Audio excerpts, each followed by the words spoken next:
Hello everyone, I am Shashi Lala, Assistant Professor of English. Let me welcome you all to the next lecture of the series of Basic Language Skills under the Ability Enhancement course. In today's lecture, we are going to discuss the poem translated by Rabindranath Tagore. The poet Kabir, who was born in 1440 and died in 1518, is one of the most interesting personalities in the history of Indian mysticism. Born in or near Banaras of Muslim parents, became in early life a disciple of the celebrated Hindu ascetic Ramananda, a great religious reformer, the founder of a sect to which nearly 1 million northern Hindus still belong. He led a simple life as an ordinary weaver.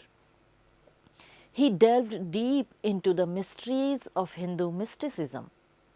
A true worshipper of God, he emphasized the purity of mind and selfless devotion to God. During his lifetime, he composed many couplets which called dohas. Now come to the poem. It is needless to ask of a saint the caste to which he belongs. So here Kabir begins with asserting that it is unnecessary to inquire about the caste or social background of a saint. He suggests that a saint's spiritual stature transcends such earthly distinctions. Second line, for the priest, the warrior, the tradesman and all the 36 castes alike are seeking for God. Here Kabir emphasizes that individuals from all walks of life, irrespective of their caste or profession, are engaged in pursuit of God. He implies that the quest for spiritual enlightenment is universal and not confined to any specific social group. Next line. It is but folly to ask what the caste of a saint may be. So Kabir reiterates or repeats the point that questioning the caste of a saint is foolish, as it distracts from the essence of their spiritual journey and realization. Next line. The barber has sought God, the washerwoman and the carpenter. So here Kabir provides examples of individuals from diverse backgrounds such as a barber, a washerwoman and a carpenter who have all earnestly sought God. He underscores or emphasizes the inclusivity of spiritual seeking, transcending societal roles and divisions. Even Raidas was a seeker after God. So Kabir mentions Raidas, a saint poet and a member of a lower caste, as an example of someone who passionately pursued God despite societal barriers. The Rishi Swapacha was a tanner by caste.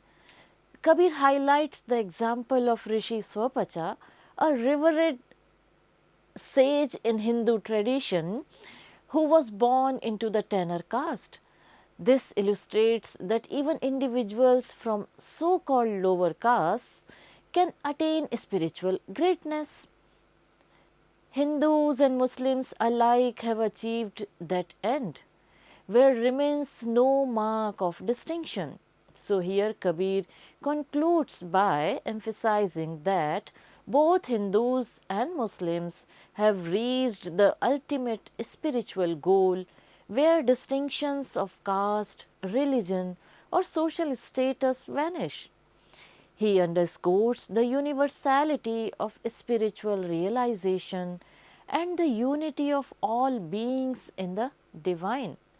So, to sum up, we can say this is the second song, Santan Jat Na Puche Nirgunya, originally written by Saint Kabir and translated into English by Rabindranath Tagore.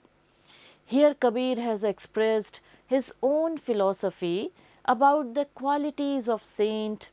He holds that a saint is a real human being. He is above the notion of caste, color, and creed.